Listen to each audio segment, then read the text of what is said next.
former et d'avoir un avenir, un emploi, une famille comme tout le monde, comme tous les jeunes Africains. Comment ça se fait que dans ce pays-là, on est là avec ce cycle, un éternel recommencement, et des jeunes qui ne peuvent pas aspirer à autre chose. C'est très important à le comprendre.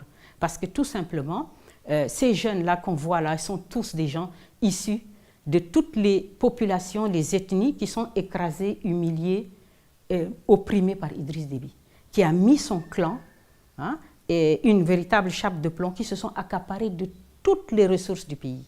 Toutes les ressources, vous n'avez aucun. Et il a imposé un système de discrimination ethnique qui fait qu'il estime que les ethnies qui ne sont pas favorables, et comme il le dit à leur chef, à leur notable, chef traditionnel, il dit « vous ne m'aimez pas, vos populations ne m'aiment pas ». Par exemple, il le dit souvent aux gens qui appartiennent à l'ethnie du président Habré, il le leur dit souvent, et il dit « je ne mettrai pas un franc dans vos régions, je ne mettrai pas un franc ».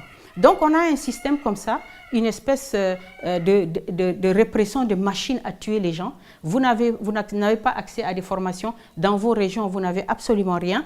Si vous ouvrez la bouche, on vous tue. Qu'est-ce qu'ils font? Ils disent, instrument de domination et d'humiliation des gens, il faut violer leurs filles. La question du viol des jeunes Tchadiennes au Tchad est quelque chose de tellement choquant. Vous voyez des jeunes étudiantes, elles sont sous des critères ethniques. Vous voyez? C'est-à-dire qu'aujourd'hui, vous voyez, pour l'expliquer vraiment que les gens le comprennent bien au Sénégal, quand quelqu'un veut faire de la répression ethnique, ils disent qu'on va vous casser, vous les hommes, en violant vos filles. Si vous parlez, on vous tue. Et vous allez vous plier. Et donc, par exemple, c'est tellement facile à comprendre si on le donne l'exemple. Par exemple, si vous dites les filles Peul, si aujourd'hui, moi, je vois une fille Peul, je la connais.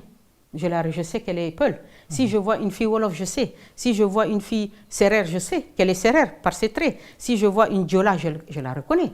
Donc, c'est comme ça qu'ils font pour pouvoir attraper les filles. Vous revenez de l'école, on vous kidnappe, des hommes sur des Toyota, hop, ils vous prennent, tout le monde crie dans la ville, oh, c'est fini, vous êtes partis.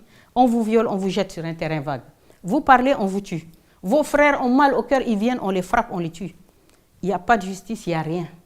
Et donc, les filles, qu'est-ce qu'elles font? Vous voyez des filles, donc si nous, les ethnies qui sont ciblées, si on est des Wolofs, on est ciblés, si on est des Sérères, on est ciblés, qu'est-ce qu'on fait? On met des burkas, monsieur Niang, on met des burkas. Vous avez aujourd'hui un taux de port de la burqa dans les milieux scolaires qui est affolant. Et en fait, les gens, ils disent tout simplement, mais comment on fait? Donc, je mets ma burqa complètement, on ne me reconnaît pas. On ne sait pas que je suis Peul. Donc, je pars à l'école rapidement et je reviens à la maison, j'enlève la burqa, je la mets. Ça, c'est une vie, ça. Donc, et vous avez, c'est tellement choquant que c'est des milliers de cas. C'est ce qui explique les rébellions. Mais bien sûr, les gens ont mal au cœur. Vous ne pouvez pas trouver de travail. Vous partez chez vous, vous dites, bon, je repars là-bas. Au village, il n'y a rien. On dit qu'ils ne nous aiment pas, ils n'amènent rien, on n'a même pas de poste de santé. Et ils disent que les rébellions, les rebelles en réalité viennent de la Libye. Non, non, non, mais c'est des Tchadiens qui sont partis en Libye, qui ont fui la répression, la pauvreté, la misère. Et ce qui est tellement choquant, c'est que quoi? C'est que vous voyez la communauté internationale présente au Tchad. On a toutes les ambassades. On a toutes les Nations Unies sont tous là. Et vous avez cette répression sauvage. On peut tuer qui on veut. On peut fouetter qui on veut. On peut violer qui on veut. Personne ne bouge. Et c'est d'autant plus choquant. Parfois, vous avez des ambassadeurs de France qui sont des femmes, des représentants de l'Union européenne qui sont des femmes. Et on a abandonné ces peuples-là. On a abandonné les Tchad, on a abandonné les peuples. Et regardez même aujourd'hui, si vous regardez ce qui se dit sur Idriss Déby, on a oublié les populations. On ne va pas dire, voilà, c'est un homme qui a bien géré son pays, politiquement, socialement, économiquement. Non, on dit, ouais, on a perdu un grand guerrier. C'est le gars de la lutte contre le terrorisme. Mais les Tchad... Justement, quel est le rôle de la France dans cette crise actuelle? Oui. Bon, déjà actuelle, aujourd'hui, je peux dire qu'on dit aujourd'hui qu'elle a complètement bombardé les positions rebelles. L'opération Barkhane a complètement détruit les rebelles du FAC. Complètement.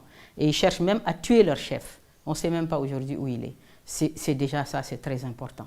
Et donc la France, au Tchad, elle a une base militaire. Cette base militaire, ce que les Africains doivent comprendre, si on voit ce qui se passe au Tchad avec les bases militaires, c'est ce qui est susceptible de se passer partout. Partout où leurs intérêts seront mis en branle. comme je l'ai expliqué. C'est-à-dire aujourd'hui, vous avez les bases militaires qui sont là et on pense qu'elles sont là avec des accords. On dit des accords. Ces accords, c'est eux qui décident quand est-ce qu'il faut les appliquer et quand est-ce qu'il ne faut pas les appliquer. C'est très important. Parfois, il n'y a même pas d'accord. Ça ne correspond à rien, mais ils vont dire, ils veulent intervenir, ils vont intervenir. Ils vont dire protection de nos ressortissants. Vous l'avez entendu parfois. Donc, aujourd'hui, par exemple, par rapport à Idriss Déby, comment ils sont arrivés et de quel droit ils ont massacré tous ces jeunes Tchadiens.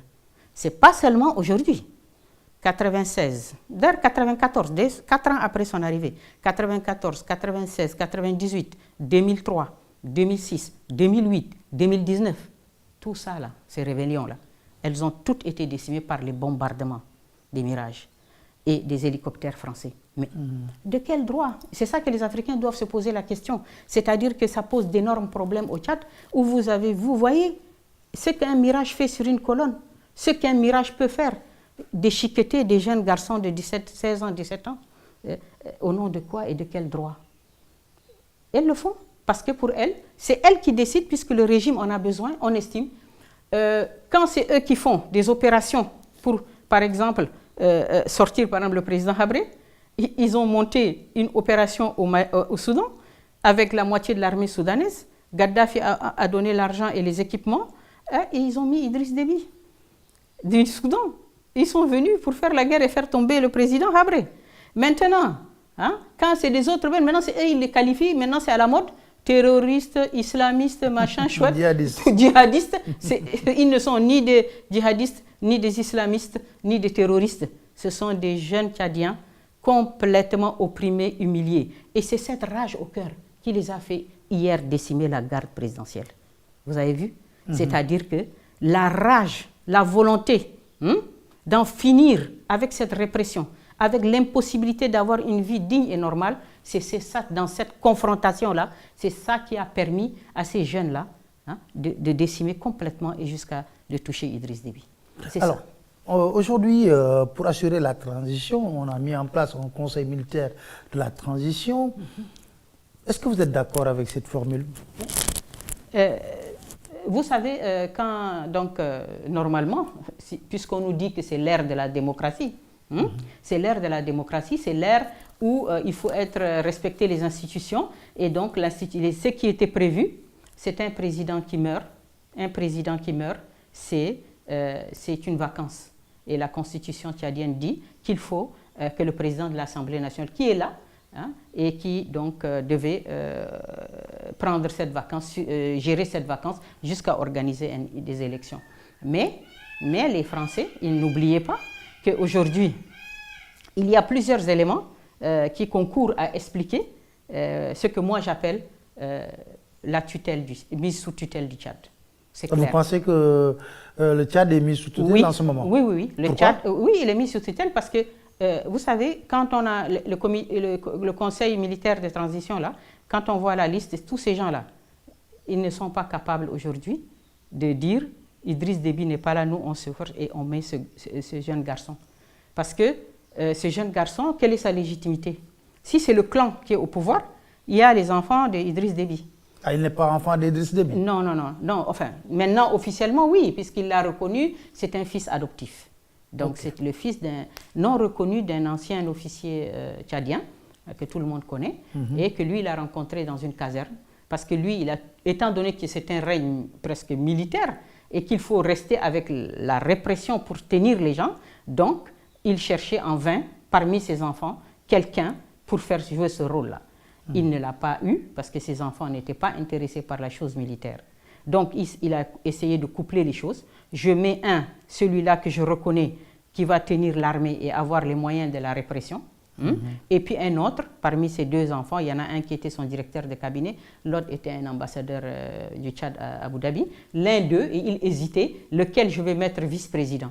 Il a créé même ce poste de vice-président et donc il ne l'a pas encore nommé, que voilà, il est décédé. Et je dis que le Tchad est mis sous tutelle parce que qui a fait ce choix-là? Qui a eu la force d'imposer ces jeunes garçons? Qui? telle qu'aujourd'hui la panique et la pagaille qu'il y avait au Tchad, il n'y avait que les Français. Et si vous avez vu la simultanéité et l'extraordinaire rapidité des choses, donc on a caché l'information, on a mis dans la précipitation ce conseil militaire, on a fait le choix. Le choix de ce garçon, c'est d'un choix français. Pourquoi? Parce qu'il était dans le contingent malien. La préoccupation principale de la France aujourd'hui, pour un Emmanuel Macron qui est déjà en campagne électorale, c'est de ne pas avoir une mauvaise surprise par rapport au G5 Sahel, par rapport à la zone du Sahel, qui est une zone un élément de campagne électorale en France, comme chacun le sait. Alors, pensez-vous réellement que ce comité pourrait faire face à la situation à l'heure actuelle et que le jeune qui est mis à la tête de ce pouvoir peut contenir une sorte de révolte populaire parce que des voix commencent à s'élever au Tchad? Voilà. Pour ajouter encore à l'argument de la mise sous tutelle française par le Tchad, de la France, c'est-à-dire que hier aux obsèques, on a annoncé que les chefs d'État qui étaient venus devaient faire une réunion parallèle pour dire au Conseil de la transition que la charte qu'ils ont publiée là, il y avait des choses qui étaient inacceptables et il fallait qu'ils la revoient. Mais ça, c'est quoi ça? Ça, c'est quel